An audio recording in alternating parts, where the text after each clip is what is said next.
Hello guys, in this video I'm going to show you how to adjust the highlights of a picture in Adobe Photoshop. The first thing you need to do is enter the app. Once you are done with that and you are in the home page, you can just press on a picture, press on adjustments down below, and after that press on highlights. And you can just manage it here. You can manage the highlights of that picture.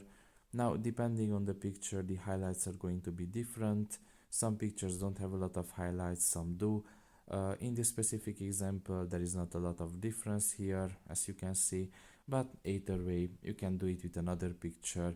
And once you're done with the adjustments, you can either continue editing or leave the project, and you can save it or don't save it depending how you want to.